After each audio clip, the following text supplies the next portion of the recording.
It's no secret that when someone stinks, it's all you remember about them. Oh, is that you? Oh, no. Not now. Don't worry. I got you. Try this. And it's by Secret? Yeah, Secret aluminum-free deodorant. It gets rid of those stinky PU pits instead of covering them up. Just wipe and you're fresh all day. Secret actually works, even aluminum-free. Don't let be what people remember. Get your Secret in sticks or sprays. Smoothie King asks, what's that sound? That's the refreshing sound of our extreme watermelon smoothie. Made with a watermelon juice blend, coconut water, and sweetened strawberries. Back for a limited time. Only at Smoothie King. AT&T Fiber presents a straightforward moment. Your wine? Thanks. I'll pretend I know what I'm doing before saying it's good. And I'll pretend I don't know you're pretending. Are you a gagillionaire? Yeah, I have AT&T Fiber. The straightforward pricing has inspired me to be more straightforward. Me too. Ugh, this wine. I'll fetch you a better one. Straightforward is better. No equipment fees, no data caps, no price increase at 12 months. Live like a gagillionaire with AT&T Fiber. Limited availability in select areas. Visit att.com/hypergig for details.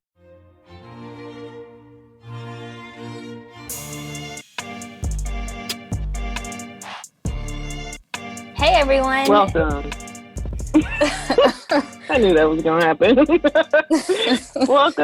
welcome to another episode of Hue I Do. I'm Ashleigh. And I'm Toniah. And we have a very special guest on our episode with us tonight. Guest, would you like to introduce yourself? Yes. Hello. Thank you for having me on, you guys. My name is Shay M. Lawson. I am an intellectual property attorney based out of Atlanta, and I am also a bride. My wedding date is early September. We'll get into that, but it's early September of 2020. Yay! We haven't talked to a bride in a minute, so I'm excited. Yes. We've been talking to like vendor after vendor. Mm-hmm. Yes, I feel like we have 4 vendors back to back. Okay, well, we're going to play a quick little game of this or that, because if we talk about small talk, I have nothing to say. Tania's going to talk about patience. Shay will be the only one to have something interesting to talk about. So we'll just get in a quick round of this or that, and it'll be wedding themed. So each of us will have to say basically what they prefer. So starting out with a hotel venue or an outdoor wedding. I'm going to go with the outdoor. No. I'm going to go with the hotel wedding just because it's going to be hot outside.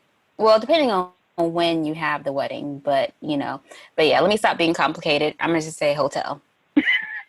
Okay, Shay, what about you? I'm going to be complicated. I want an outdoor wedding, indoor reception. So I like both of them. Oh, I would have picked that too, but never mind. Okay. And if I were to go, I would say probably a hotel wedding because I don't like being outside. Okay. Inviting over 200 people or inviting under 200 people? My wedding will be small, but in a perfect world, over 200. I'm going to go for over 200. Okay. I agree there. Stateside wedding or destination wedding? Ooh. Destination. Pick a place. Oh, sorry. My bad. Go ahead. Oh, pick a place? Oh, man. I know that, like, I saw this on, like, extreme vacation homes or whatever, that there's, like, an island off the coast of, like, Aruba that's not too far away that you can, like, rent out for, like, 14 G's a week or something. I would do that so it could just be, like, a massive private turn up the whole, weekend. Nice. Wow. Oh, that's a real good one. Yeah. I feel like whatever Tania and I would say won't even like compare to that. No, it won't. I promise you it won't, because I was about to say stateside.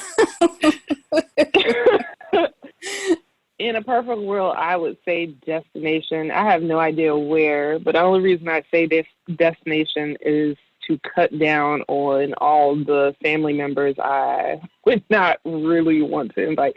Not like I don't want to invite them, but like, you know, like the random cousins that you haven't talked to or seen in like years, like family reunion folks. Like, let's just cut that down. So you're probably not going to fly to wherever, so let's just go there. So, I mean, okay. I feel like weddings Well, should be like a family reunion, you know? So, oh, okay. I disagree there because people gonna come to like nitpick and people gonna be messy. They're gonna be like, "Oh, look at that!" Exactly. And "Ooh, she should have," and "Ooh, I could have." And you could have stayed your behind at home, is what you could have done. Exactly.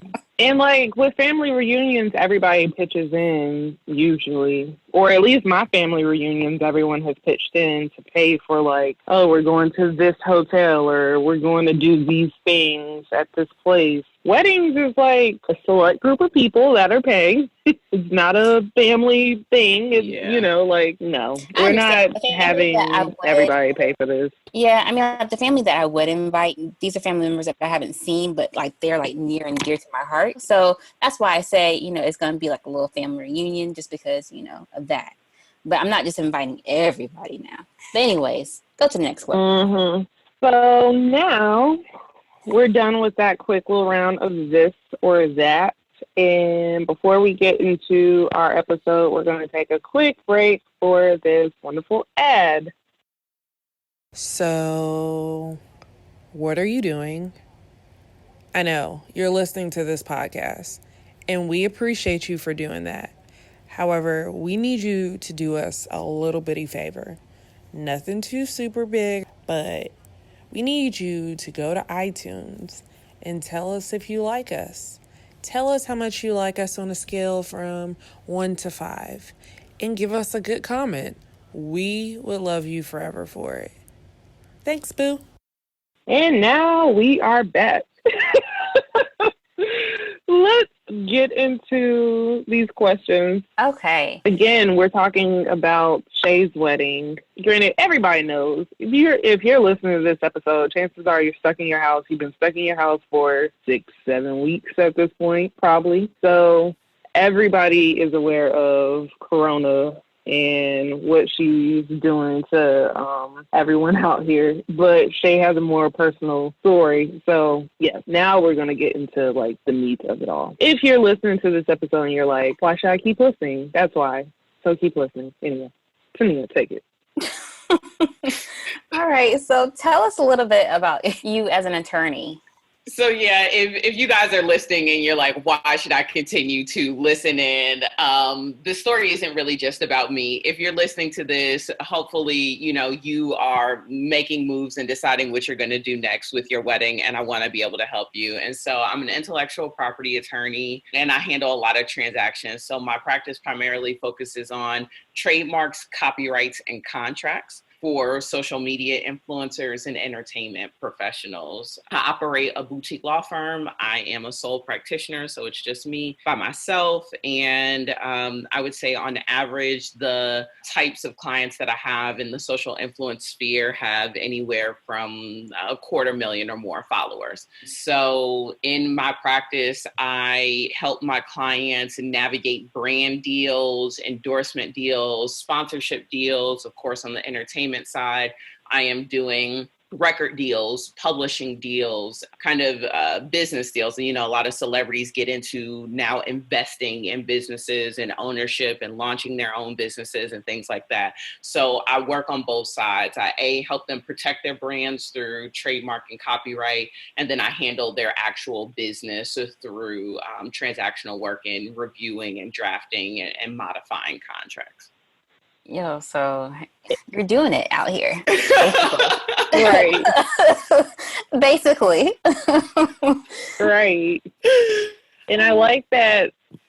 I feel like I haven't really heard of too many attorneys that have clients that are like basically influencers or kind of like in this new entrepreneurial space. So I think that is awesome.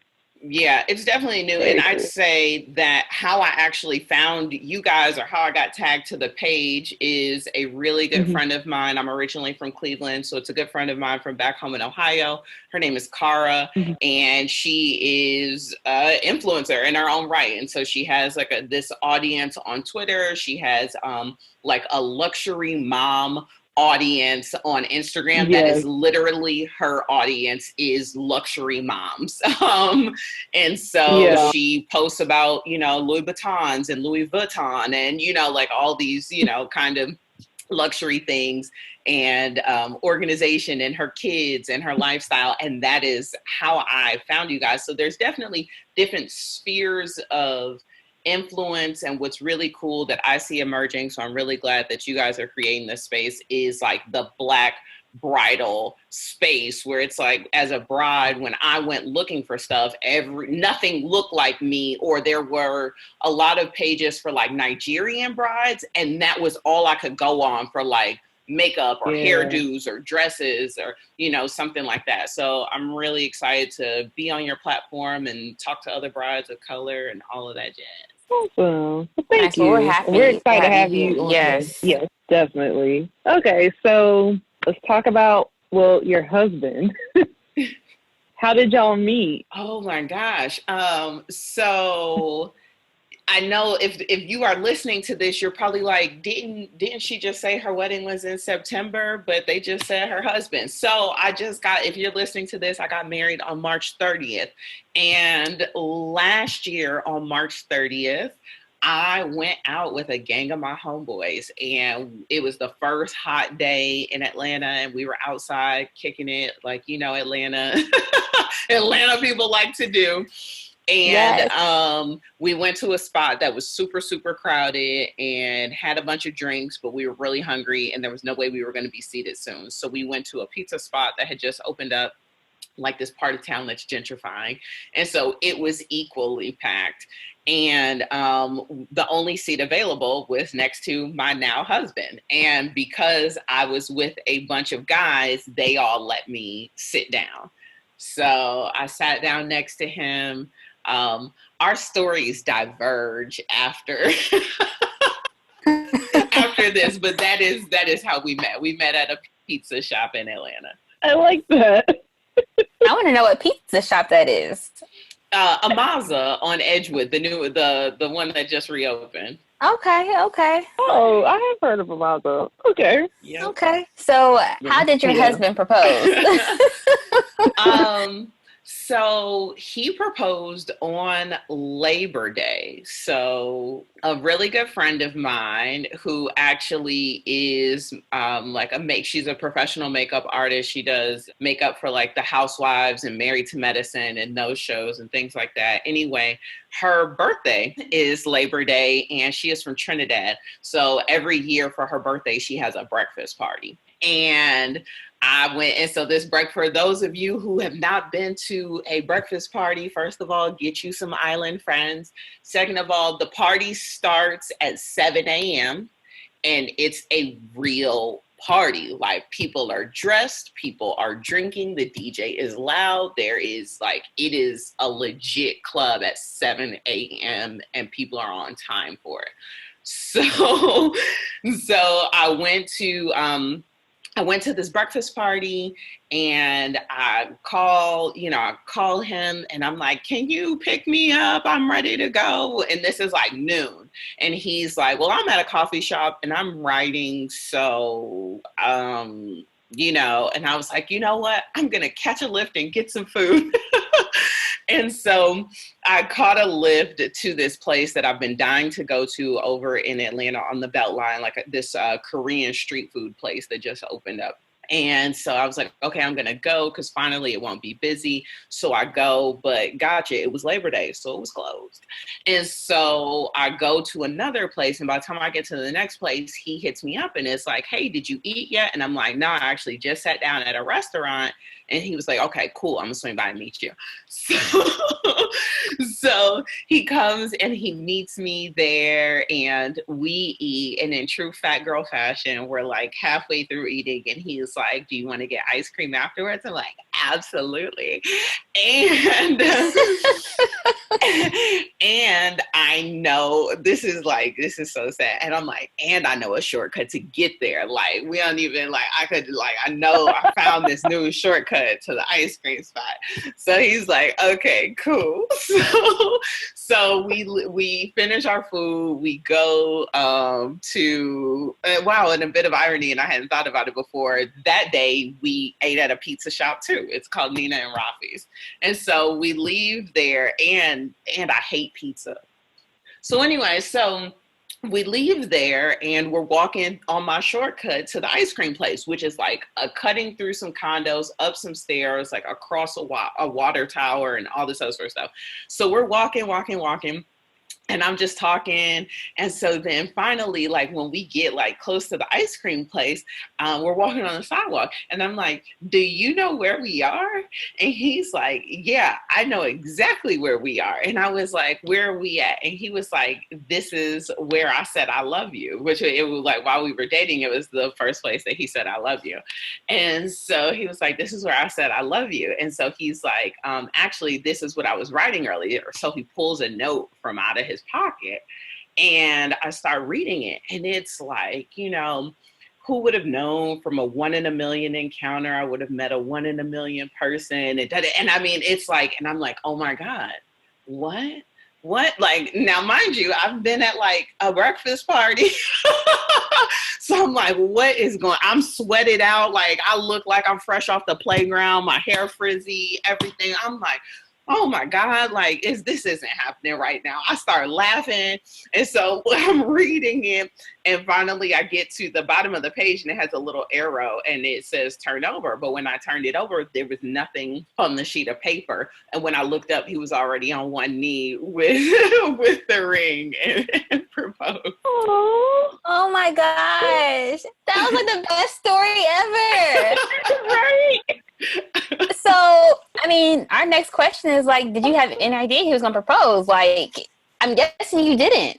No. And let me tell y'all how he played a sister. So I really had all types of false narratives in my mind about what was going to happen or when it was going to happen. But my birthday is in late August. And like, I'm a big birthday person, but he isn't.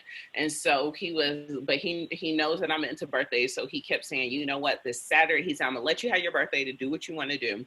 But then and my birthday was on a Thursday. And he was like, but the Saturday after your birthday, just hold your whole day open. And like, he told me what to wear. He told me to keep my day open. So I'm like, oh my God, this is it. This is gonna be it. And he had like the whole day planned. From the time I got up, he made French toast. We went to the art museum. We went and got cocktails. We went to a game, like a joystick game bar, which is like a adult arcade. We went and had dinner on a rooftop that like overlooked the city at sunset. And so like when we get to that restaurant, we pull up for the valet. All of a sudden, he hands the valet the keys to his car. I walk around to the front. He has flowers in his hand. Like, what? I've been with you all day. Like, where did this appear from? Like, we get to the front of the restaurant, and they're like, oh, Mr. McKinley, we've been waiting for you. Like, they take us upstairs. We get like prime real estate overlooking the city. As soon as we sit down, somebody brings us glasses of champagne. I'm like, oh my gosh, this is it. Gotcha. We went home and Netflixed. Like, ain't nothing happened. Ain't nothing happened. Ain't nothing happened. No. Well, that's such a beautiful day, but I would be so hurt. Like, okay, wait. So going back to when he actually proposed, like that was what, like a week or two later? Yeah, it was like 2 weeks later. Yeah. Okay. Oh my God! But he knew what he was doing. Like. He knew exactly what you were thinking. He was setting you up for the okie doke. Like, you probably like, oh my God. Where the cameras at? You know, like, it's a recording. And like, my ready. gonna pop out. Like, yes, because the way they sat him facing the door and they sat me overlooking the city. So I could not see what was happening behind me in the restaurant. So I was like, oh my God, he's organizing people behind me. No. yo. Oh my gosh. Okay. Wait, okay, so I have one question though. So it took him 6 months to propose? Mm-hmm. Girl. When you know. That is correct. Oh, he knew. He wasn't playing with me from day one. Like, was not playing. Like, so when we met at the pizza place, this is where I say our stories diverge. So when we met at the pizza place, it was a bunch of, it was not us. It was not us there. But then I told you I was with a huge group of people. So when we came, it got real black real fast. And so we overtook the pizza bar. So how I actually ended up getting into conversation with them is because I was ear hustling a conversation with him and his homeboy. They were sitting there having drinks. This is Saturday. They were sitting there having a beer and they were talking about how excited they were that their homeboy was having a baby. And I'm like, two black men at a bar on a Saturday night talking about it. They excited their friend is having a baby, Right. And so my husband then goes to the bathroom and I leaned over to his friend and I was like, yo, I got to admit, I was listening to your conversation. I think that that's super dope. Do you have kids? He and I get into a conversation. And so then my husband comes back out and joins the conversation. It turns into this entire bar. You know how black people are. Black people can't wait to join the conversation. It turns into a bar wide conversation about relationships and marriage and about whether or not that was still important in today's day and age, and X, Y, and Z. And so I was like, you know what? At this day and age, I'm 35, I am only dating with intention and purpose. I'm no longer dating potential. At the moment that I realize that it's a red flag, that things aren't in order, I'm moving on. That's just it. Yeah. And so he chimes in at a certain point and he's just giving his, his perspective on stuff. It's a big conversation. And he's like, I just recently had a conversation with God and I prayed for a good black woman in my life. So then, come on now. Come on. So we go on a first date. At the end of the first date, he's like, I'm fast forwarding. So at the end of the first date, he's like, this is really cool. We should keep doing this. And I'm like, all right, for sure. Yeah, definitely. And so then on the second date, he's like, I told you that I enjoy myself and we should keep doing this, but I don't think you understood me. And I was like, oh, I'm sorry. Let me listen in more intently. And he was like, I heard you at the bar when you said that you were only dating with intention and purpose. And I was serious about the fact that I had prayed for a good black woman. And I don't know if that's you, but I'm serious about dating you with intention and purpose to find out. So he got friends. He got friends. He got friends. I mean, not for me. I'm just asking for my other friends. Because, I got some good, some good black You're right, women I got who some need friends a good too. Man.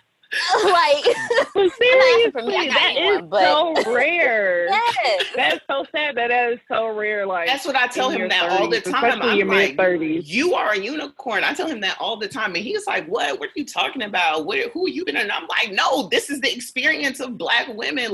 We went somewhere and there were a bunch of black women. And he was like, wow, all these women are really beautiful. They're really, he was like, they're all professional women. I said, yeah, that's a judge right there. That's a lawyer. That's a doctor. He was like, but they're all single. And I was like, yes, that's what I keep trying to tell you. Yeah, it's hard out here in Atlanta. Mm-hmm. Very, very hard. Ooh, goodness gracious. Okay, wait. That's why I pray hard. That's Sierra prayer. Right. I prayed hard and he came to me. He found me, so. See? But yeah, anyways, okay. Have it's a piggyback or a spinoff question to the proposal question. Did y'all make it to the ice cream place? We did, but because it was Labor Day, it was closed. Dang, what was the ice cream place? I'm just curious. We're in Atlanta too, so. Oh, okay, Jake's, right there on the Beltline. Oh, yes, Jake's is good. Yeah, I've ordered that. I've never been inside, but I've ordered it before. Okay, so we still have never gone in there, and because it was closed, we ended up going over to Krog Street Market, and we went to Jenny's. We got some ice cream from Jenny's. Okay. Yeah, because that is like around the corner from Krog Street. Okay. I was wondering if it was Queen or Cream. Oh, no. That's just, yeah. All right. Anyway, so now, like, you're engaged and you are planning your wedding. What due diligence did you do when you were, like, selecting your venue? I will tell you that I went to Hampton University, and a lot of my friends are in various industries that were related. So a top priority for me was to support as many people as I actually knew. Like, if I could have had an all Hampton wedding, like, I would have, so that was first and foremost, that I wanted to support my friends. I didn't ask for a discount. I wanted to, if there was somebody I was going to give my money and trust my special day to, it was people that I personally knew. And so the only like kind of outside things that I really needed were a venue.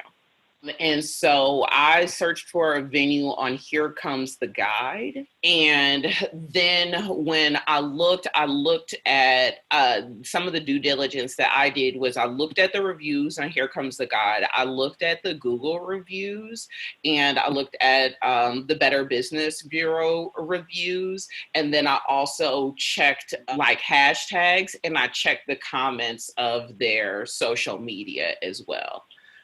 So if there were people who did not have a social media presence, I was sketched out, or if nobody had tagged them or anything as a vendor, because I feel like brides are pretty good about tagging their vendors, I went ahead and passed on it. Like, if I could not find somebody who was reputable that way, I did the same thing when I was looking for my gown, and I got some 20/20 hindsight on that. But anyway, I ended up buying a gown that was off the rack, and Black women helped me select my dress and then sent me to the person who cleaned my dress because it was off the rack. And this person has done like preservation and restoration for like stuff for the Vatican and Titanic and stuff like that. And then he then referred me to the person who did my alterations, and it's like this old Jamaican woman and her family, and she, snatched me up real good, real fast, and did not beat me over the head price-wise. And so I'd say a lot of the due diligence on the very front end has nothing to do with actual contracts and everything to do with feel, because for your wedding, a lot of it is feel and fit. And I'm talking about emotional feel and fit of like who is going to understand and listen to what it is that you want and look to see if you have it. Don't walk into somewhere blind, because that's where you're going to realize like, oh, they didn't have this and I was looking for that, or blah, blah, blah. And that's very true. I think sometimes, like you want to think very like logistically, or, you want to kind of like have a mental checklist of things, but sometimes it does really just boil down to like, how did that experience make you feel? How did that person make you feel when you were talking to them? And that's why sometimes, especially in the wedding industry, I feel like you have to capitalize off like the humanized element of things. Like, you have to be touchy-feely. You have to like check in on your couples or whatever, because that's the stuff that we care about. Like, this is a very it matters. Like, and I will say it matters to me, like down to like the intake. Like, how are you when I call you on the phone? Do you force me to do some online form and you won't talk to me until then?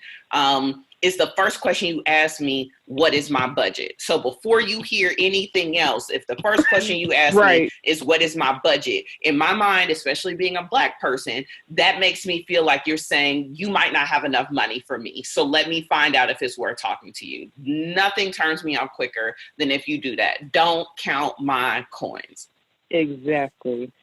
I noticed a few vendors as well, like when I was kind of going through that process, looking at their form, like one of the first questions on the form would be like, so what's your budget? And I'm thinking, I don't know, like I'm still figuring everything out. Like, thank you. What are we talking about? Like, tell me what your ranges are. Tell me what your ranges are Or like, even I've been where, you know, the shop and they're like, we have dresses between this price and this price and this price and this price. And here's the real catch. Like, I have a friend who got married not long ago. She saw a dress that was substantively out of her price range, but you don't know what that person's parents, with their bridesmaids might get together and be like, you know what, our friend fell in love with this dress. Can everybody pitch in $200 to get it for? And so if you as a vendor now sell yourself short because this is out of a bride's price range and, oh, I don't want to put her in a dress and make her fall in love and she can't afford it. You don't know her village. You don't know her tribe. You don't know her God. It might happen. Exactly. I also want to circle back real quick. I'm definitely going to tell my mom that you are a Hampton alum, because she is too. And she's just going to like, she's just going to be excited based off that period. She'll be like the real HU. Yep. I wanted to say that in the beginning, but I was like, nah, that's going to be like lame of me to say that. It's always appropriate. My mama love her from Hampton. Always appropriate. All right, so you've answered this question in the beginning, but our next question was, when were you supposed to get married? But I know you said in September. No, I was supposed to get married on March 30th. I got married on the day that I was supposed to get married, but you know what I mean? Like, we've pushed our ceremony and everything. So We will just redo our formal ceremony. We'll do it all the way it was originally supposed to.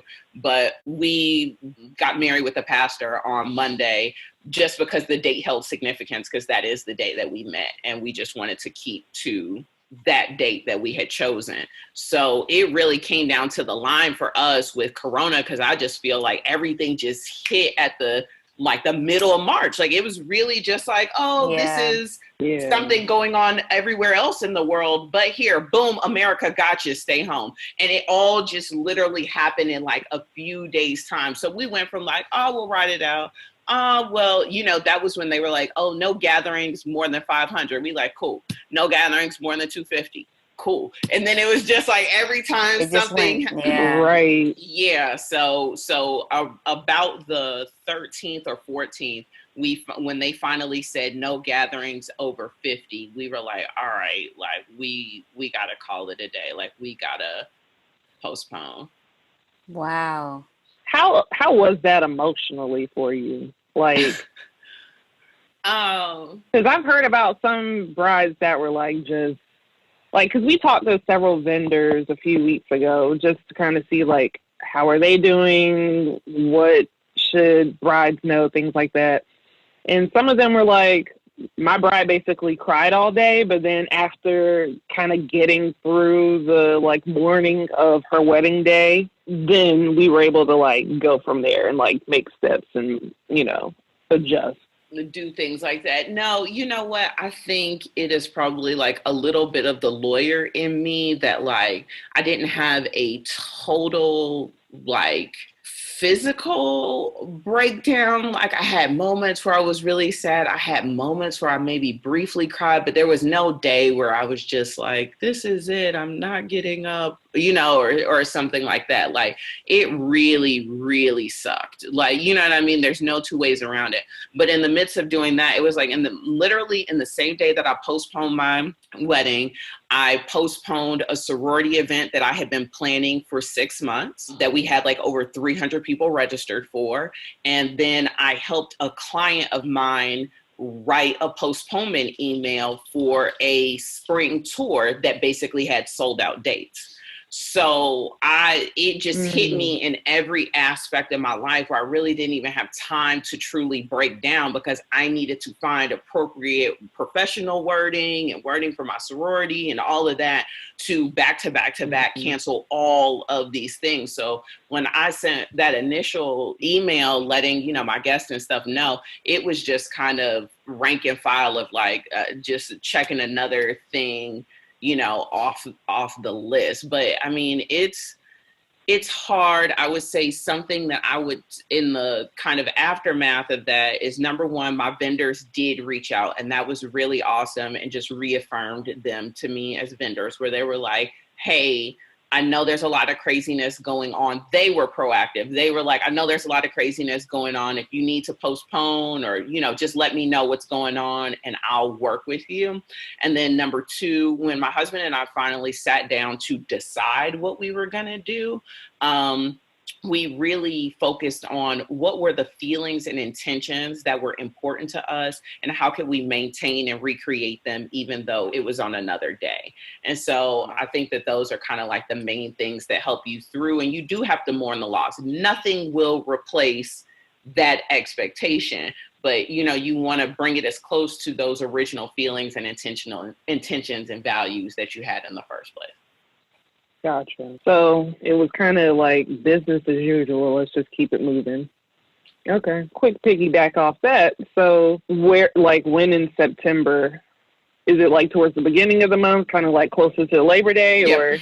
Yeah, so we're trying to lock in Labor. Yeah, we're trying to lock in Labor Day, and it's a really similar situation as Toniah was saying in the beginning of I actually come from a very large family. My mom is one of 15. My dad is one of 7. So I have a huge, huge family, and just fiscally, that ain't it. And you know what I mean? I got friends from undergrad, I got friends from grad school, I got friends from high school, sorority, all of that. And so just trying to make that happen with one single thing won't work. So what we're trying to do is plan maybe some kind of barbecue celebration with friends and extended family, and then do the actual ceremony with our families and close friends. And so we're trying to figure out the logistics of that right now. We've rebooked our venue for the actual ceremony, but have not secured the barbecue celebration space yet. Okay. Well, that's good that at least you have the venue. I feel like that's probably the biggest thing to kind of worry about. I feel like probably the other vendors is just more of, are you available on this day? Yeah. Yeah, that was the biggest thing. And that was, I think, when I was originally talking to you, Ashleigh, and I was talking about the contract and stuff, that was really it, where I was I don't want... the way that my venue initially approached me was you have to do this and you have to do that. This is what your original contract said. And I'm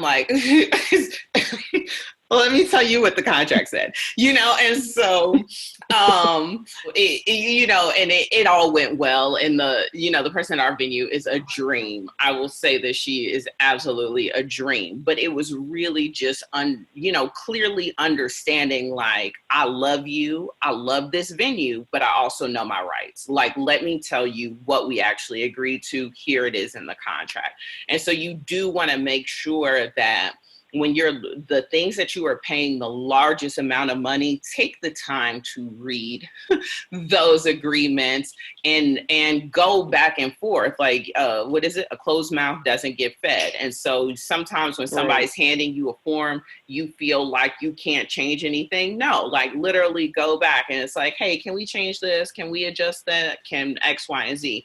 And so we went back and forth and negotiated on several terms and ended up, coming to a space where we were both happy. And, the thing is that at the end of the day, your vendors still want your business and you still want to have a wedding. So you can come to the middle without feeling like you got taken advantage of. And I think that that's something that brides should really know and understand, but you don't have to be a bridezilla in the process either.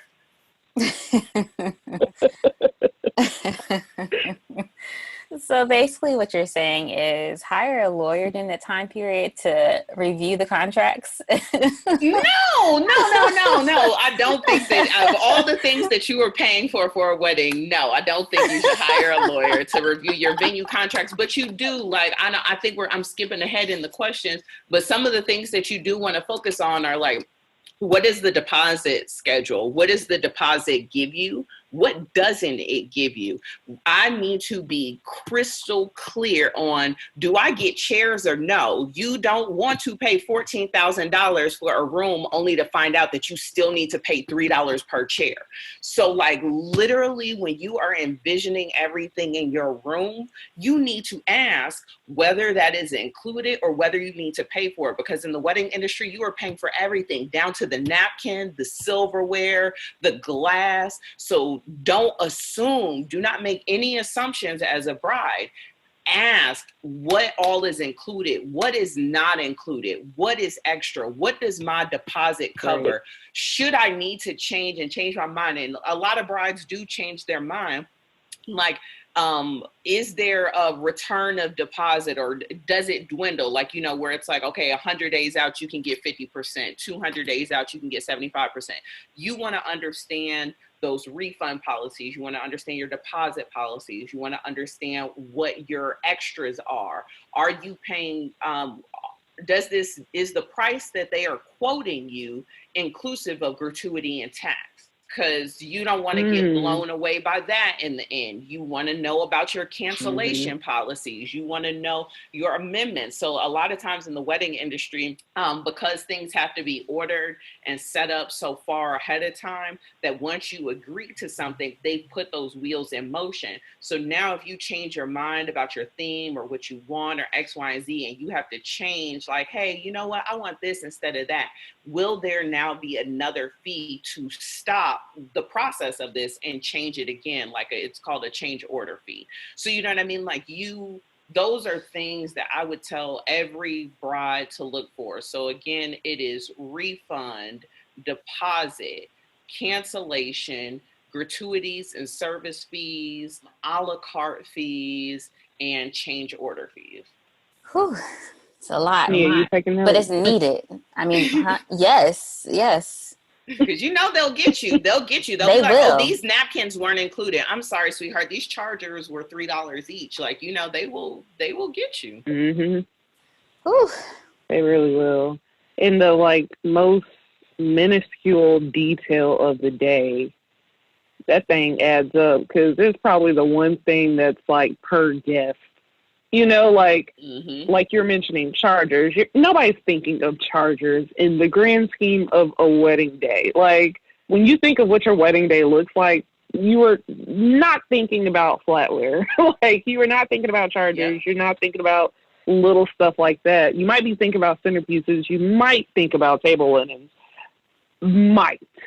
Yeah. But, yeah, those costs add up. I know my venue has a thing in their contract where the catering company has to set up and break down the tables and chairs. And every catering company that I would talk to when I was kind of trying to figure out who was going to cater the wedding, they're all like, we're not event setup. We do food. Yeah, we're not doing that. It will be extra for you to do that. So it's like you have to make sure, or at least have a planner that can be cognizant of those gaps, because then the day comes and you're like, well, I have a caterer, and then I have a venue. Well, who's setting these chairs up? And then someone has to do it at that point. Your planner is not going to do it.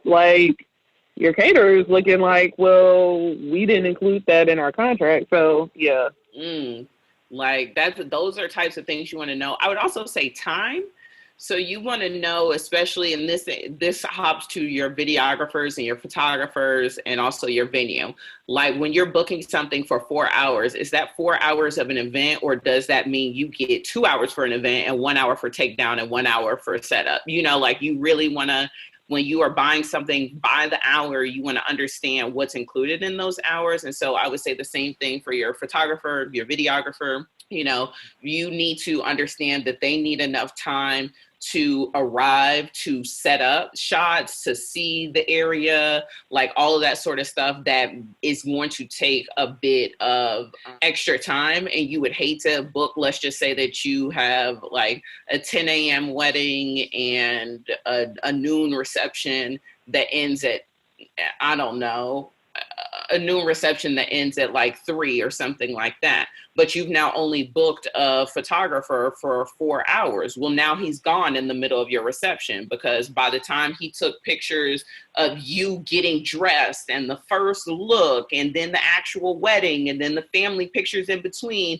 and now you've just now gotten to the beginning of the reception and you don't have no pictures from the actual party and turn up or none of that, because you only booked them for 4 hours. So you really want to kind of just logistically think out your whole day, for that. It's a lot. Me is so overwhelmed. Yes, and I'm not even getting married anytime soon, so. I see the overwhelm on your face. Do you have a coordinator? Wait, me? Yeah. No, I'm not even engaged She's yet. not engaged. No. She's not engaged. She's just processing all this information for when that time comes. Oh, okay. I'm getting married girls, in October. Start your Pinterest page now. That's right. I tell her every week, I'm like, it's never too early to start your Pinterest page. Start now. Yes. Yeah, she told me I think 2 weeks ago to just go ahead and start buying stuff, whenever we can. Yeah, if you want to, because no vendor cares if you're engaged or not. Your money reads the same way. Hey, like, just as long as you and him are like on the same page that at this time in life that, y'all are going to get married, then who cares what happens in between? Yeah, there's a bunch of articles about that too, of people like planning their weddings prior to being engaged. So like, I'd say definitely like look it up. Like it's not a uncommon thing right now. We went to go look at rings like a couple weeks ago before, the whole shutdown. So, I kind of feel like, it's in the works, so I'm almost there. But yes, I have definitely taken everyone's advice. And I mean, definitely on this episode, when I go back to edit, I will have my pen and my paper and I'll be like, write down everything because you're giving some real good advice right now. So I appreciate you for that. I don't think we asked this question, but how many people did you invite to the wedding? Funny you ask. We originally wanted 50. We ended up inviting 75, and in the end ended up with like 67. Wow. That's a good amount. So that wasn't too far over. But that was a lot of tough conversations, a lot of hurt feelings, a lot of that ain't for the faint of heart. So you need to be emotionally ready to have some courageous conversations to explain to people why they're not invited. And that's also why we also were trying to do multiple celebrations so everybody would have an opportunity to celebrate with us in some shape, form, or fashion. Gotcha.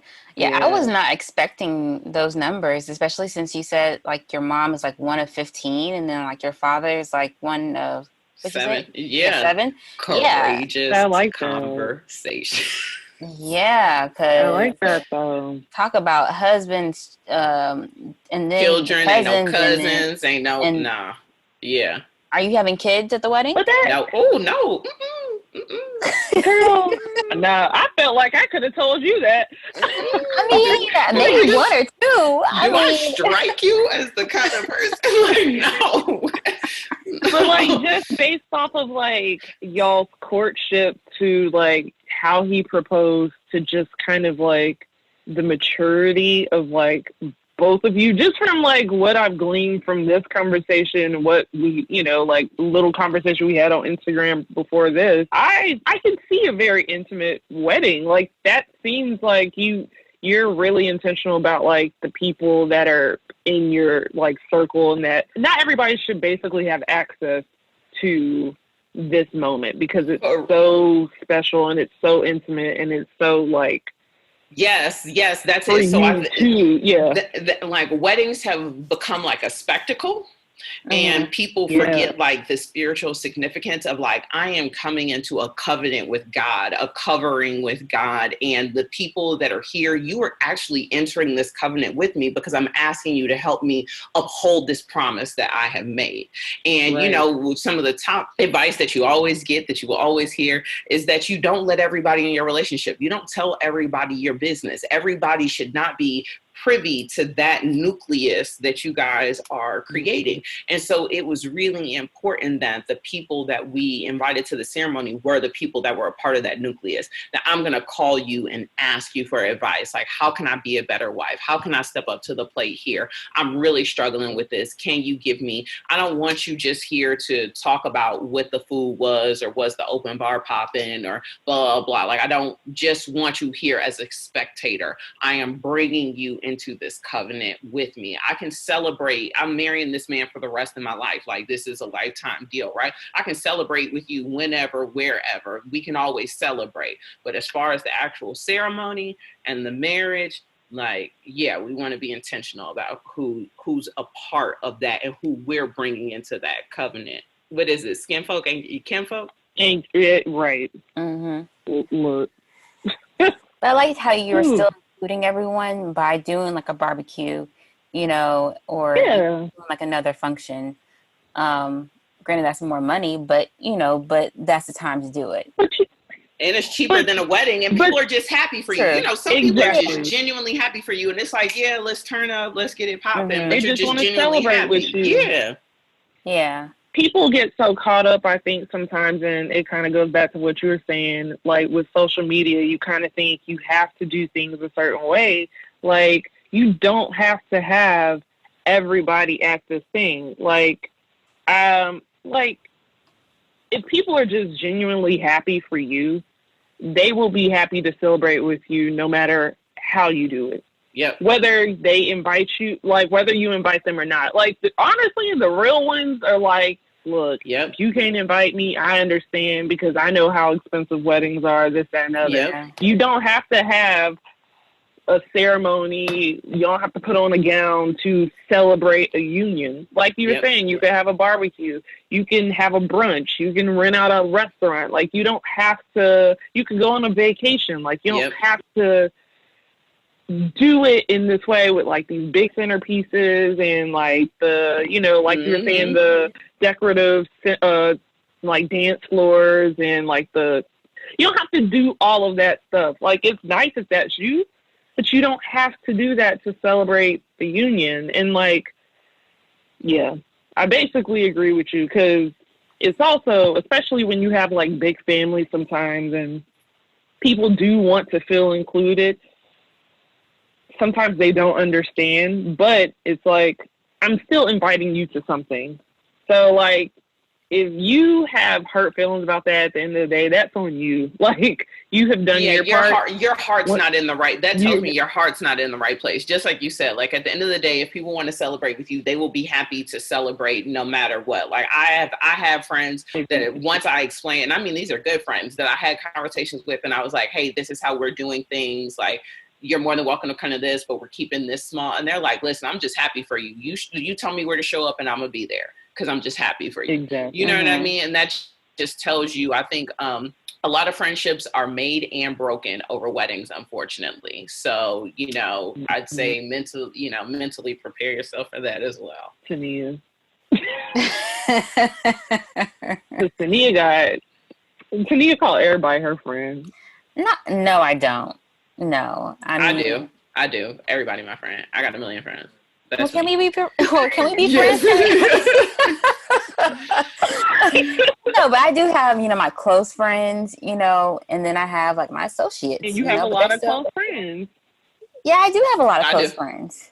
I do. Yeah, I do. Yeah. My fiance, well, he's not my fiance. My husband says that all the time. Like, he's like, it blows my mind how many people you keep in touch with, how many people are your good friends. And they are genuinely where I'm like, man, I went through this with this person. I went through that with this person. Like, yeah, like I do have a lot of very, very close connections. Same here. So I definitely get it. And people have different expectations, you know, like and that's why I say, like, you got to have like some courageous conversations and set expectations. And I think that's really difficult because people, to your point about unsolicited advice, people have a lot of unsolicited expectations for your wedding. They forget that it is your wedding and they want this and they're expecting this. And it's like, but hold up, Playboy, because this is my wedding.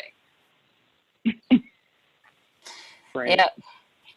I have so many people, I'm not going to say friends, but I do have so many people that are like, ooh, I'm going to get an invite to your wedding, blah, blah. And I'm like, but in my head, I'm like, no, no, man. Not happening. Not that cool. Not happening. And probably more so with your current relationship. I feel like you are now more private. So I could definitely see that. I was messing with you. You know this. Yeah, but I mean, even that, I will say that like the whole time that I was dating my husband and even after we got engaged, I did not post it on social media. So we got engaged in September We got engaged in September, and I didn't post about it until November. I didn't post about it till Thanksgiving. And you know what I mean? And that was literally the first time I posted him on my timeline, period. And there were so many people who had comments, you know, about like my friends, well, when are you going to post it? Because I want to post it. I don't care what you trying to do. Like, this is my life. And like, so many people get invested in stuff in social media, and that's where people get in your business. They add their 2 cents. And like, sometimes it's like, you got to have something for yourself. Something can be real and not be on social media. Like everything is not made for the public. Everything is not made. The things that are closest to your heart, the things you guard with your heart.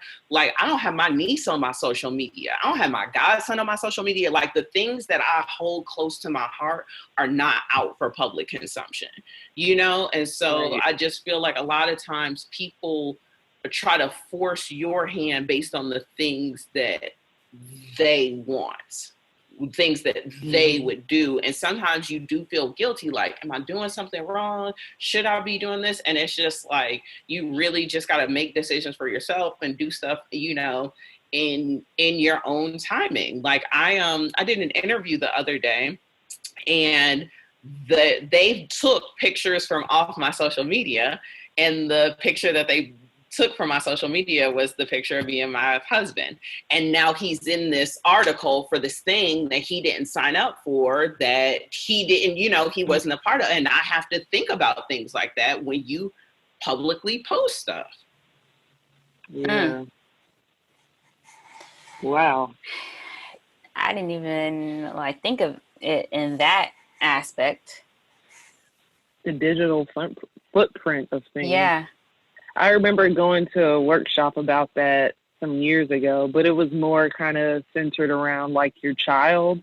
So kind of thinking about like the second you post your child. Yeah, seriously. If it was like the second you post your child online, your child had no social presence at all, but you posted your kid. So now your child is online. Like, you can't take it back, because even if you delete it, you know, your child is still out there. And so you have to just think about that when you like speak about your child, when you write about your child, when you post about anything. But that goes with anything, not just your child, but anything, like you said, that you hold near and dear to you. The second you put it out there, it is out there. You cannot take it back. It has been cash. And that's something to also consider when you, that's something for brides to consider. I'm gonna have to hop off soon, y'all. But like, that's something for brides to consider as well, on their website, on their wedding website. So something that I do all the time, like with my clients, or if I have court cases, or if an opposing attorney messages me and I don't know them and I don't have a rapport with them, the first thing that I do is Google. And a lot of times the first thing that comes up is their wedding website. And I'm clicking. And so now I've read some really embarrassing how we first met story, or some quirky thing you wrote about a bridesmaid. So you made a choice for somebody else. That Toniah is my, you know, bridesmaid, and I wrote about how crazy she was in college and the crazy stuff we used to do, and that's why she's my bridesmaid. So you made that choice for me. It was on a personal site. But now as soon as I Google you, this person's wedding website pops up. So you always want to be cognizant about stuff like that. Like, my wedding website is very nondescript. Like, when I have things up, it is like, if this were to travel somewhere, what would I say in response? How do I feel about this being out? Ooh, great information. Ooh.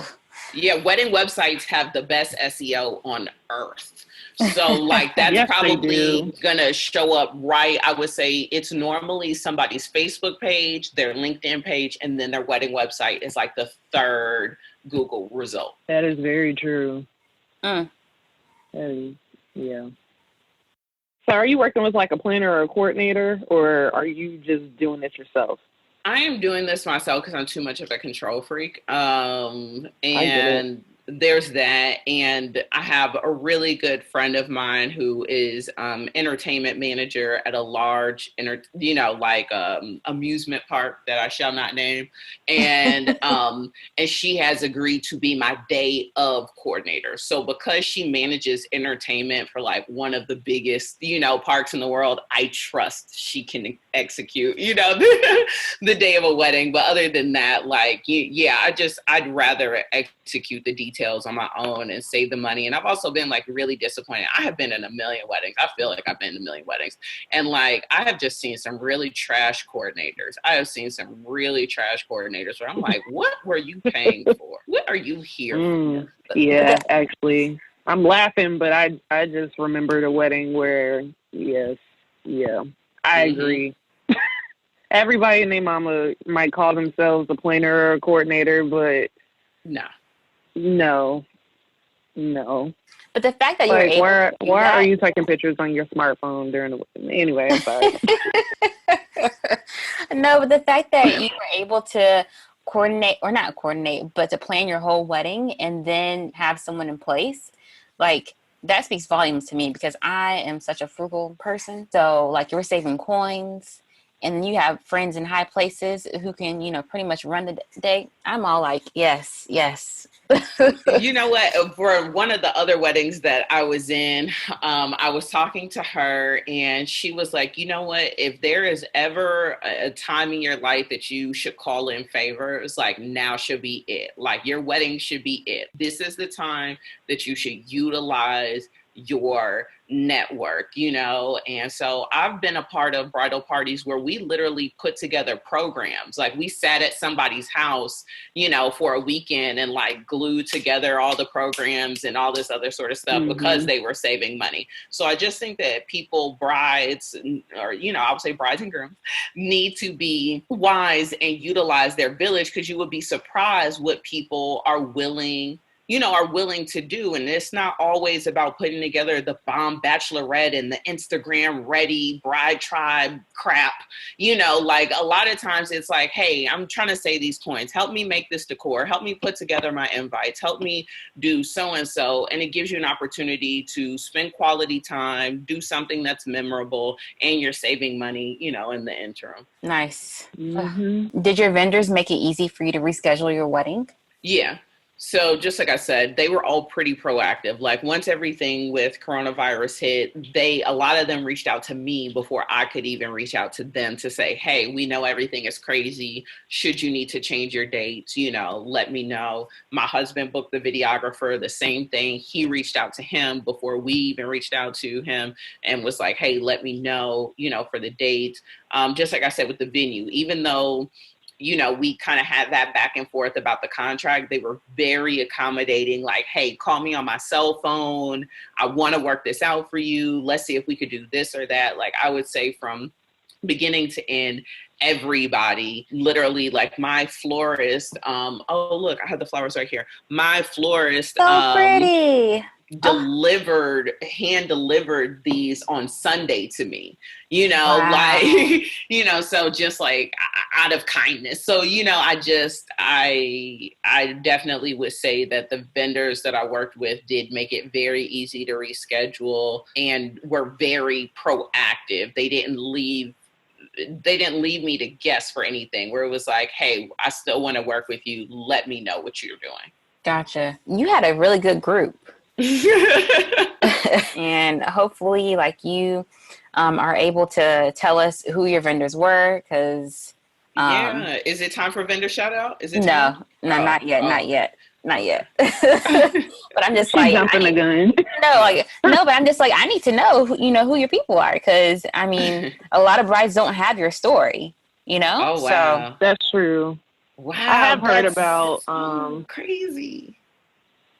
Yeah, because I heard about, like, in the last few weeks, two things. So, brides being very emotional with, like, all the news that was hitting kind of like 2 weeks ago or 3 weeks ago, I guess, at this point, where, like, every day something was changing, and like you were saying, 500 people, then 250 people, then 100, then 50, then 10. Like, all of that happened, I think, within the span of like less than a week. Yep. And so a lot of brides were hearing that information and they were calling venues straight. And some of their planners were saying like, like take a step back, let them reach out to you, because at this point they still feel like it's business as usual. So let them come to you basically. And because at that point you don't really have to like change or like maybe have a cancellation or a postponement fee because they came to you for it.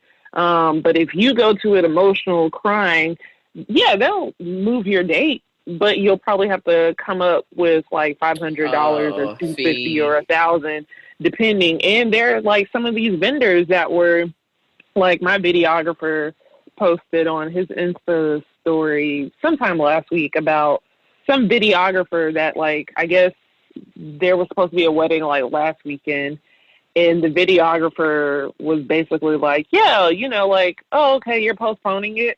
Well, yeah, you got to pay me like basically $500 to like be your vendor when you, on your new date. And it's like, I didn't choose this. Like this is different than just even like an act of God. Like nobody planned for coronavirus to strike America during this time frame. Like, why are you being less than compassionate at this point?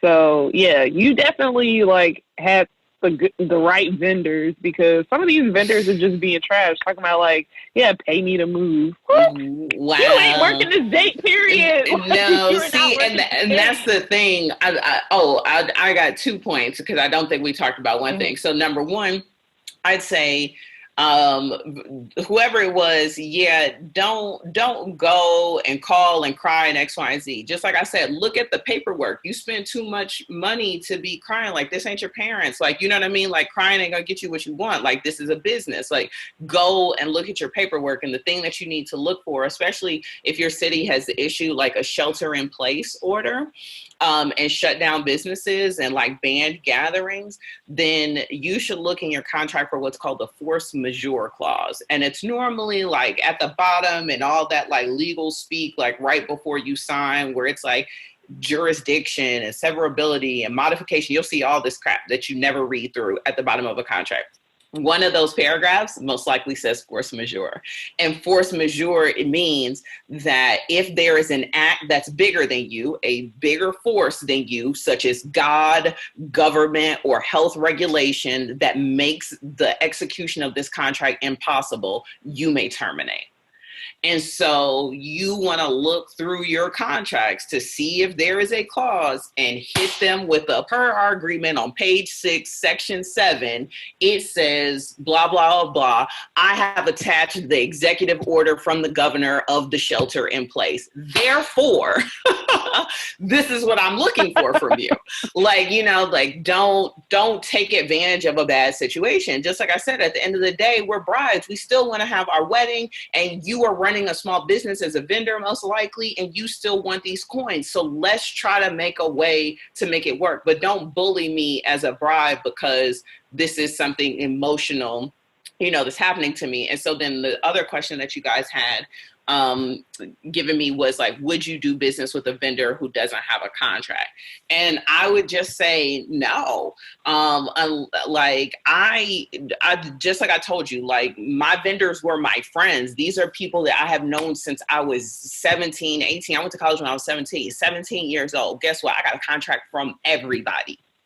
I paid everybody, like, you know, so there wasn't anybody I didn't do business with. I want to take you serious. Just because you're my friend doesn't mean I'm not taking your business serious. I want to handle business as business. If you have a deposit due, the deposit is due. If you make other people sign contracts, I want to sign the contract too. You know, I think it's a recipe for disaster. I always tell people in my legal things that if it's enough money to be mad about, you need a contract. Get it in writing. And 90% of the time for a wedding, it's going to be enough money to be mad about. So get it in writing. If somebody tells you, oh, but I got an invoice, and no, an invoice isn't good enough. You need an agreement that outlines all those different things that I talked about earlier in the episode. Whew. It's good to know a lawyer. Yeah. Because who would have known of that clause? You know, like the fact that, you know, like people are getting bullied by these companies. And it's like, yo, can they actually do this? Because I wouldn't have known. I mean, yeah, I'm smart, but I'm not that smart. I would have probably just skipped right on over. Okay, where do I sign? I've read everything else. But, you know, like for me to actually like, okay, what does this phrase mean? Like I would have never looked that up. So yeah, so I appreciate you giving us all this good advice and this good knowledge.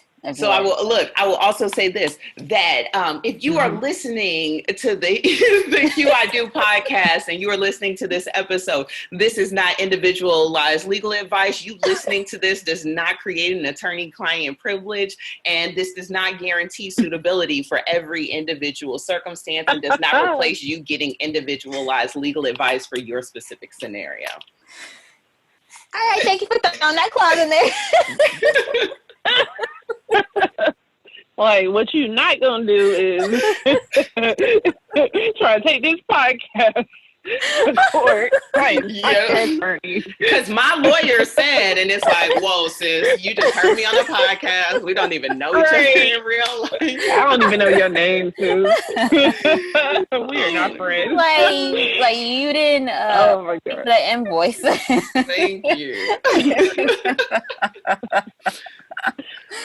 So you kind of like touched on this though with like the photographer and the videographer, but like, are there anything else with, say, any other type of vendors that people or brides or grooms should be really cognizant about when they're reviewing their contracts? So like, say, the caterer, is there something they should be looking for there? No, not really. I would say for my specific wedding, my venue is a resort, so they are providing the food. In a bit of irony, my first my first clients as an entertainment lawyer were chefs that were on Fox's Hell's Kitchen and like celebrity chefs and stuff like that. And so they do like private catering and events like that. So I'm kind of familiar with the agreements. And the only things that we really focus on are, again, arrival. What are their needs as the caterer? Do they require some kind of kitchen access or grade of, voltage or electricity to make sure that they're burners or warmers or heaters? Like, what are they bringing? Are they literally just dropping off food, or are they going to serve it too? Are they bringing heaters and sternos, or do you need that? Is there some additional fee to have actual chef attendants? Are they accounting for allergies, and what's their kind of you need menu? You need to know their menu, because if somebody has like a nut allergy or something like that, a sesame allergy, and they make something with sesame oil and it didn't cross their mind, and now somebody is dead at your ceremony, you want to you want to make sure you dot your I's and cross your T's. So I would say those things with your caterer. You want to make sure that you have transparency into the menu, especially in an era of high allergen individuals and special dietary needs. Number two, their setup and takedown requirements in order to successfully execute for you. Three, the staffing that comes, with this. Is this a single person, a team of people? Are they serving? Are they dropping off and leaving? Those would be the primary things that I would focus on in my catering contract. I mean, I would want to understand for my tasting, how does that work? I will say for my specific venue, if your wedding was under 50 people, then you needed to pay an additional fee for your tasting. But if you were having a wedding over 50 people, then it was just included in the price of the actual catering. So that would be something that I would want to follow up on too. Is like, what's the tasting policy, X, Y, and Z? That makes sense. They just want to, I get it. Yeah. It all boils down to coins for them. Yeah. Yeah. Okay. So if a detail is incorrect on a contract, like the time of the event or the spelling of a last name, does that even matter? Yeah. Yeah, that all that matters, because if you wanted your wedding to be at 11, but it says it's at 1 o'clock, and now they put that in their system as 1 o'clock, and now the morning is booked up for that room, that's problematic.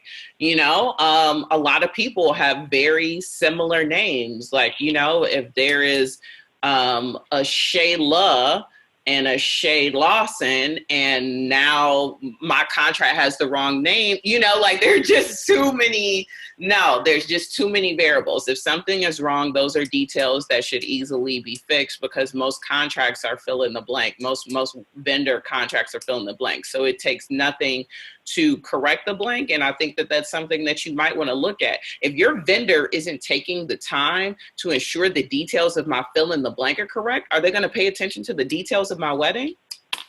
Ooh, that's like a drop mic. That's a drop mic right there and walk away. But that is true. That is very true. Like, if they're not going to pay attention to these details here, like, this is minor. Like, what are you going to do later on when, we actually have the wedding day at bay? So, yeah, that was real good. Should brides request to review the contract before sending deposits? Yeah, what you sending? What?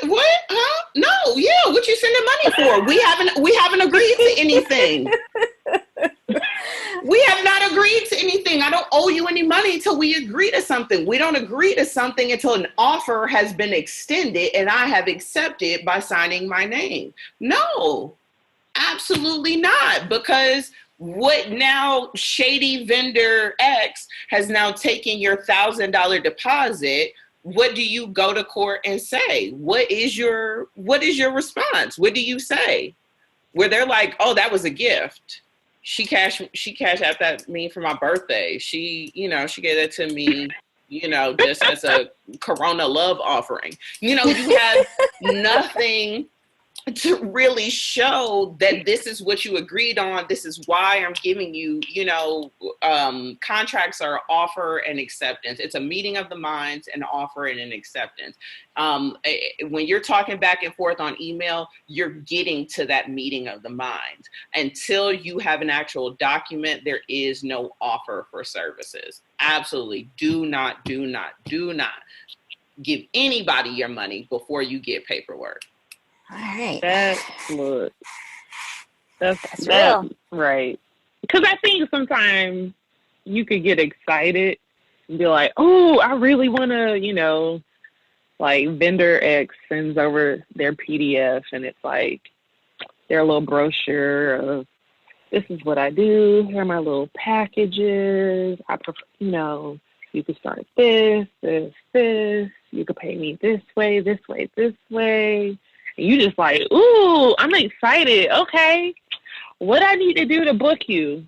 Sign the contract first is what Shay is basically saying. Yeah, definitely. Like, there's no way. Like,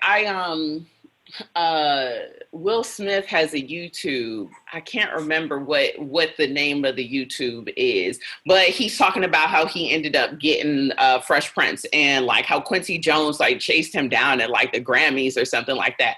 And they wanted him so bad that they found a lawyer to draw up the paperwork right then and there in the hotel room for him to sign. Like, when somebody really wants your business and they're handling business appropriately, they want your dollars, they will get you that invoice quickly. They will get you that retainer, that contract quickly. Like, oh yeah, I'm gonna sign you, I'm gonna sign everything over to you in the next 15, 20 minutes. Somebody should, if you are doing wedding as your business, all of these should be reusable, easy to fill out forms. There's no reason why you shouldn't. If you tell me, yeah, Shay, I want to lock you in today. How can I get going? Like, I want to make sure that I don't miss out on this date. I should be able to get you this paperwork in an hour. Even if I'm not home or something like that, it should be like, you know what? Let me get to my desk and I'll send it to you later today. Let me get back to my laptop and I'll send it to you later today.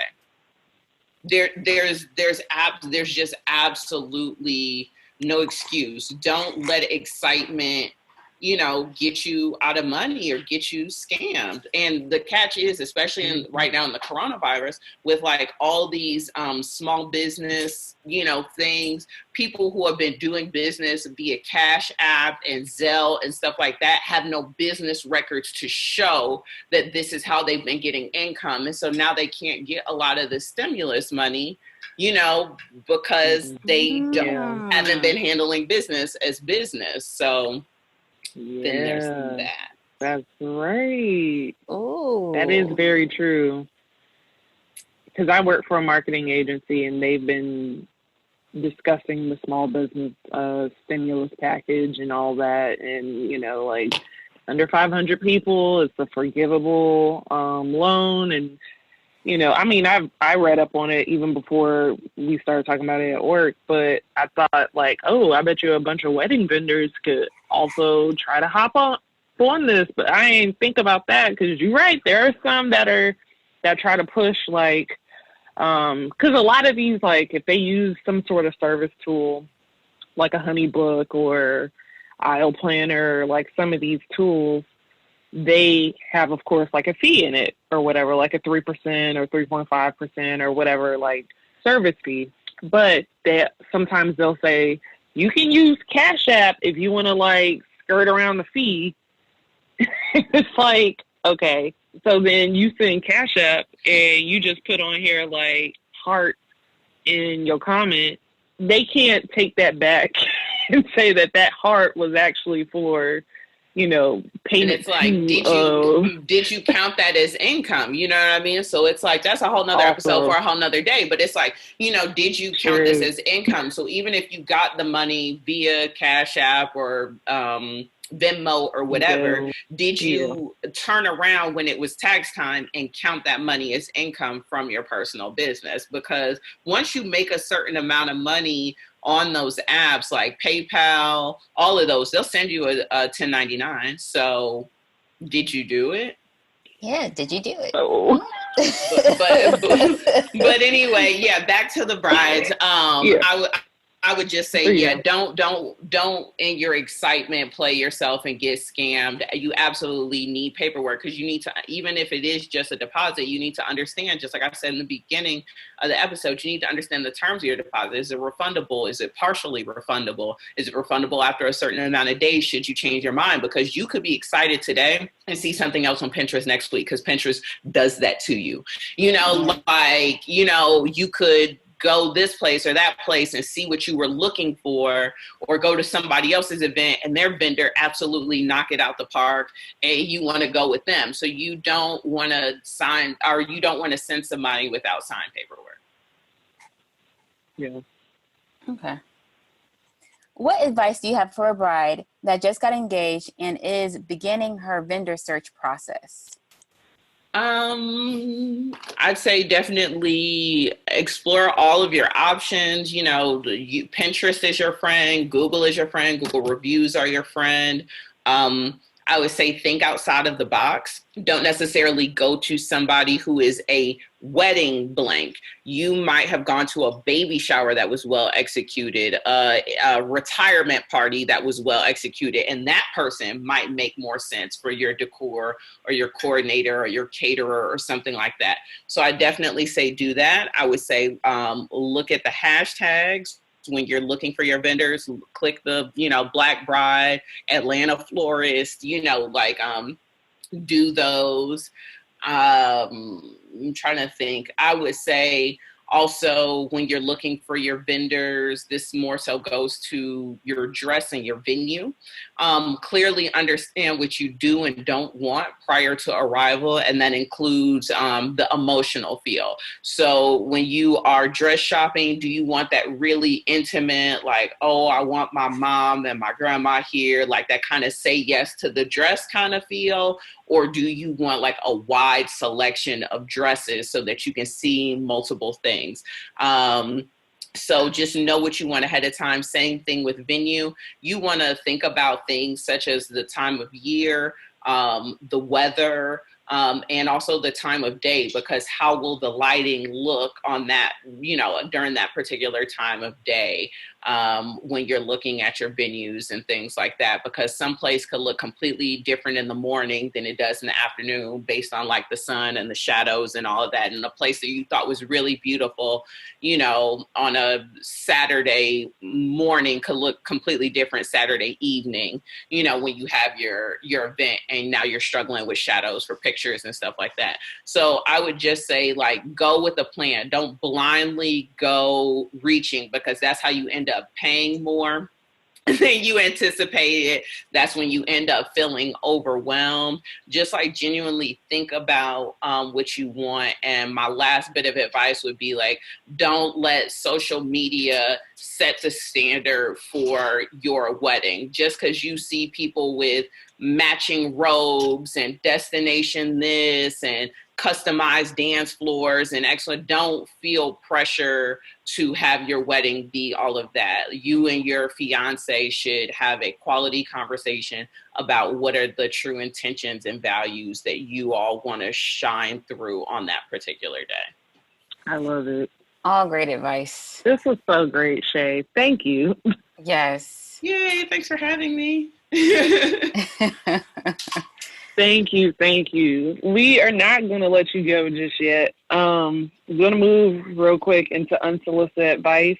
I do this every week. I provide advice to brides listening, grooms if you're listening, sometimes vendors, every week that they didn't ask for, because sometimes that happens when you get engaged. You get advice you didn't ask for.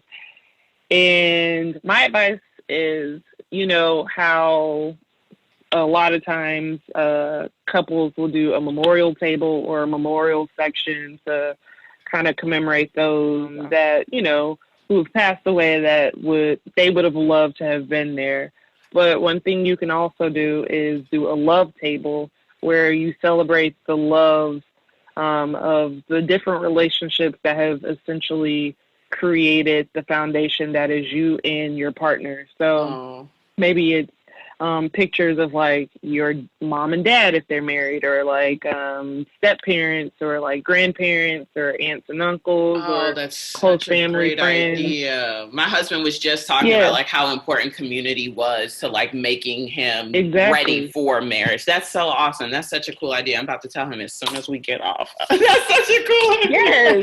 Yes, take that idea. Like, I mean, I think definitely celebrating those and, you know, commemorating, of course, those family members and close friends that you wish were there but have passed on, but also celebrating those that are there and, you know, those relationships and those journeys of love that kind of essentially brought the two of you together. And maybe if you even want to include like close friends or family members, or like, I mean, you could go as far as like extending this to everybody in your wedding or wedding guests, rather, depending on how many people you're inviting to your wedding.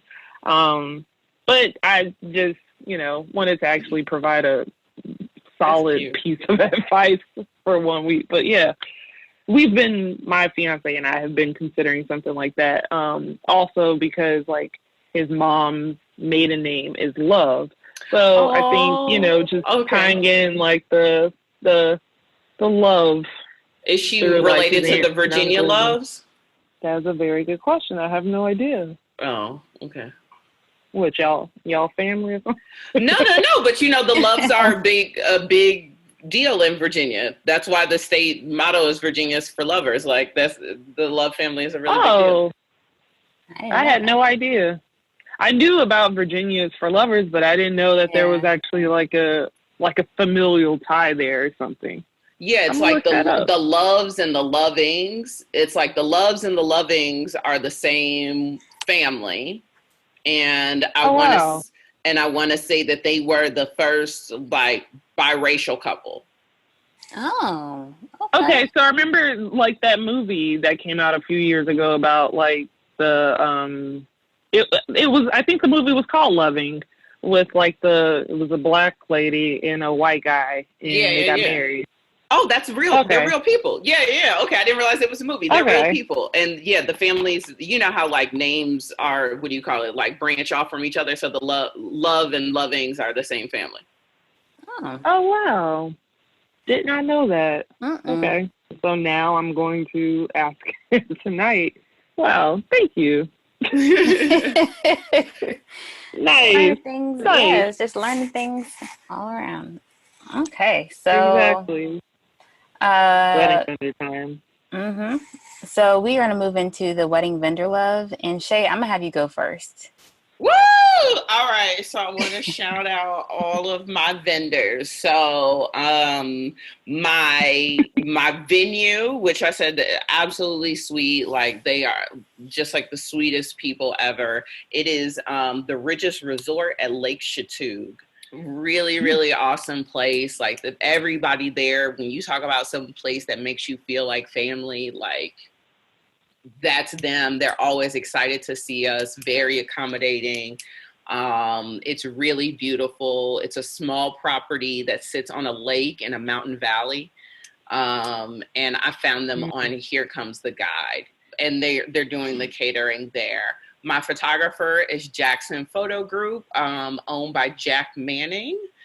Jack Manning III, and he's throughout my entire, just like I said, he's somebody I know from Hampton. He's done all my professional headshots. He did our engagement shoot, and he's also our wedding photographer.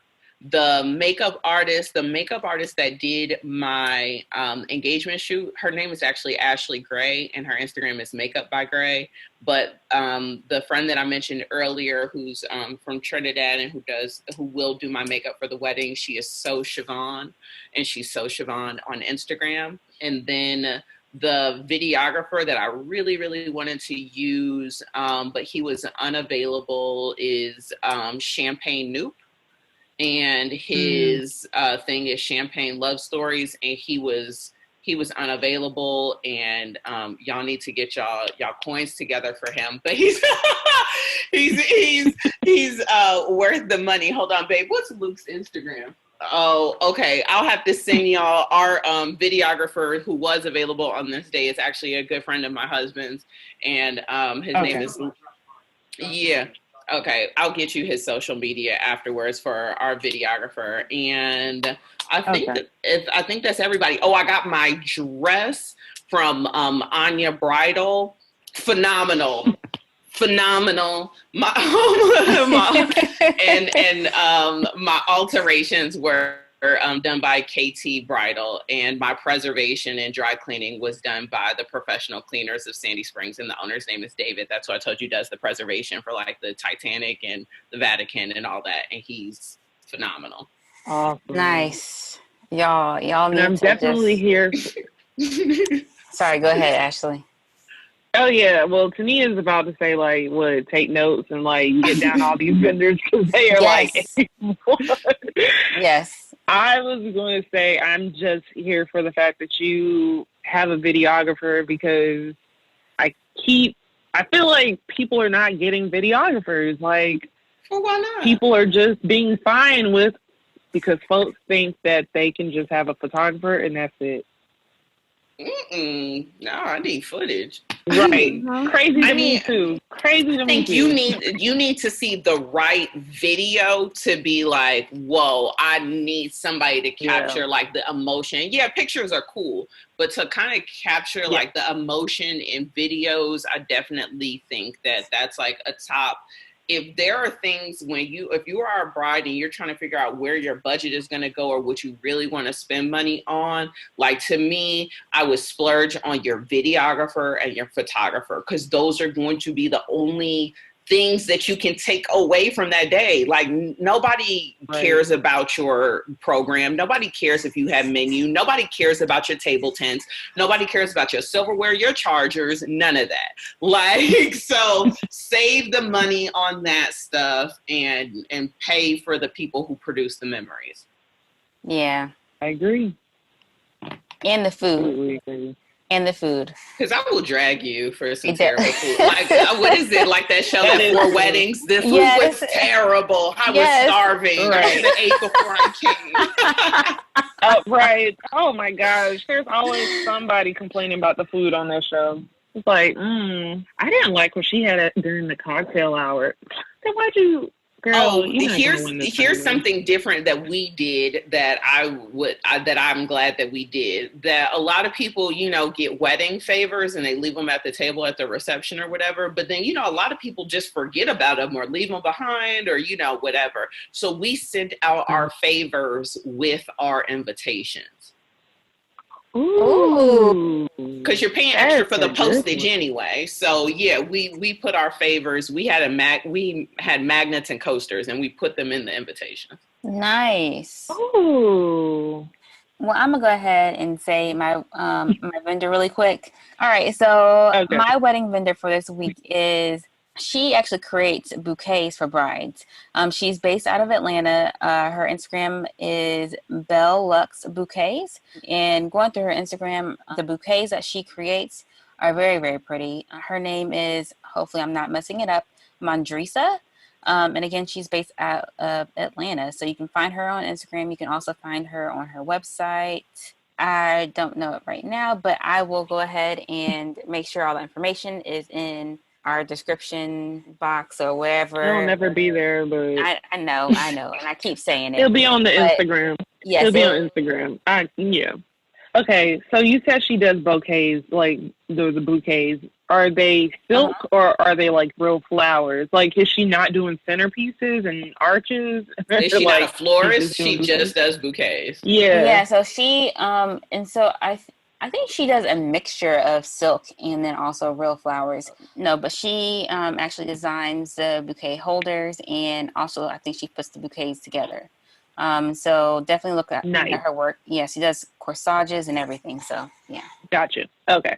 Cool. So my vendor is Sweet Brown Sugar Bakery and Cafe. It is a Black-owned establishment in Grayson, Georgia. I've been there before multiple times. Well, no, I've actually technically been there once, but I've had their food multiple times. Very good desserts, wide arrangement of stuff, amazing tomato soup. I know that's not wedding related, or it could be, depending on what your wave is, but they also, of course, offer like wedding cakes and things like that. And so, yeah, definitely hit them up, especially if you are in the Grayson, Loganville, Lawrenceville, Snellville area in this time of supporting small Black businesses. I'm sure they have limited hours. You can go up there, get you something sweet, and then go back to the house, wash your hands, all that stuff. Shay, thank you for being on the show with us tonight. Sorry this ran long, but that is also a sign of a good conversation. So hopefully you agree there. But please let people know where they can find you, what you're up to, if they want to know more, like where to go. You can follow me online everywhere at Shay M Lawson, SHAY, M as in Mary, LAWSON. So I'm Shay M Lawson on Instagram, on Twitter, on Facebook, and on YouTube. I host a podcast called Minute of Your Time that is available on Spotify and Apple Podcasts. And it is a show that helps entrepreneurs legally protect their passion and profits. So if you are listening to this and you enjoy the gems that I dropped today, the podcast, every episode is full of those, and I always have cool templates and freebies and downloadables that people can snag. Actually, this week's freebie is a non-payment email template. So if you have a client that hasn't paid you and you have an open invoice for them, just I give some best practices on tracking down your money and securing the bag. So that is it. I love it. Yes. Okay, now, and we haven't had a person come on the show that's been on Twitter, so I'm actually excited because I too am on Twitter. I love Twitter. So, actually, no. Okay, you're the second. I just thought about it. But still, the fact that you're the second out of like 30 plus interviews. Yes, I love Twitter too. It is a place. Toniah, where can they find us? All right, so you can find us on hueido.com, but we are also on Facebook, Twitter, Instagram, LinkedIn, and You can find all of our socials there. I really don't feel like going through everything, but you can find us at hueido.com and then Hue I Do Wed on Instagram. And there you'll be able to find both me and Ashleigh, and then everything else you want to look for or know of us. I don't know if that made sense, but yeah. Yeah, I appreciate it. Podcast fatigue. Podcast fatigue. Oh, goodness. We all at that point where it's like, we finna go straight to the kitchen. Thank you so much, Shay, again, for coming on the show and talking to us tonight. We are really excited about, well, we're happy that you just actually got married, but we are excited to know that you have plans in the works for September, and definitely after you've had your September ceremony, we would love to get you back on the show and know how it was. And you have gems. You have gems. Yeah. Yeah, y'all, you guys should talk to more. You guys should talk to more wives to give, because hindsight is always 20/20, right? Yes, so I would talk to people who have done this, and it's like, I wish I'd done this, or hey, this happened perfectly. So I would solicit for more wives. Yes, definitely, especially during this time frame where they got. I know, Toniah, you busy, but I got more time, and I'm sure folks at home probably got time too. So. We can book up April. We're going to get April booked up, girl. But you have a great night. Thank you so much again. Yes, thank you so much. Bye.